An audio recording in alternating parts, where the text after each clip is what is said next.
আসসালামু আলাইকুম এভরিওয়ান, কেমন আছেন আপনারা? আশা করি ভালো আছেন। দেশ ও দেশের বাহির থেকে যে যেখান থেকে আমার এই ভিডিওটি দেখছেন, দয়া করে ফুল ভিডিওটি ফুল ওয়াচ করে দেখবেন এবং লাইক কমেন্ট শেয়ার করতে ভুলবেন না। আজকের ভিডিওটি এমন একটি রেসিপি হয়তো অনেকে খাননি। এই রেসিপিটি আমাদের গ্রামাঞ্চলে মানুষেরা খুব ভালো পছন্দ করে। এই রেসিপিটি মানুষ এতটাই পছন্দ করে যা বলে বোঝাতে পারবো না। আর এই রান্নাটা করলেও দুর্দান্ত লাগে। আজকে আমি রান্না করব চামশাক। চামশাক এভাবে চিচিঙ্গা, আলু সাথে কাঁঠালের বিচি দিয়ে রান্না করলে দুর্দান্ত টেস্ট হয়ে থাকে। আর এইভাবে রান্না করলে ছোট থেকে বড় সকলেই পছন্দ করবে। আপনারা অবশ্যই বাসায় ট্রাই করে দেখবেন। আর এভাবে রান্না করে কে কে খেয়েছেন অবশ্যই কমেন্টে জানাবেন। আমি আজকে এই চামশাকটা রান্না করব মুরগির চামড়ি দিয়ে। মুরগির চামড়ি, গিলা এবং কলিজা, পাখনা এগুলো দিয়ে রান্না করলে খেতে খুব ভালো লাগে। আমি এখন মুরগির চামড়িগুলো সব কিছু দিয়ে ভালো করে কষিয়ে নেব।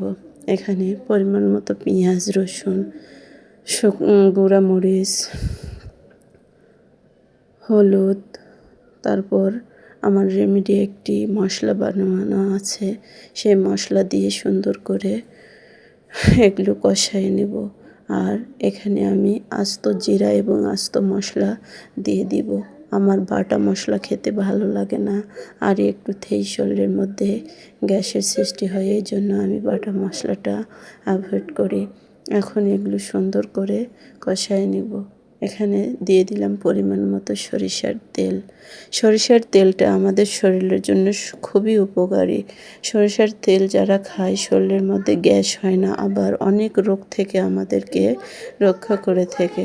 এই জন্য আমরা প্রত্যেকে সরিষার তেল খাওয়া শুরু করতে পারি। সরিষার তেল শরীরের জন্য অনেক উপকারী। আপনারা যারা যারা সয়াবিন খেয়ে থাকেন অবশ্যই সরিষার তেল খেয়ে দেখবেন। সরিষার তেল শরীরকে ফ্যাট করা থেকে বাঁচায়, আবার অনেক দিক থেকে আমাদের সহায়তা করে। এভাবে চামড়িগুলো কষিয়ে নেব। কিছুক্ষণ কষিয়ে নেওয়ার পর দেখেন তেলগুলো বের হয়ে আসছে।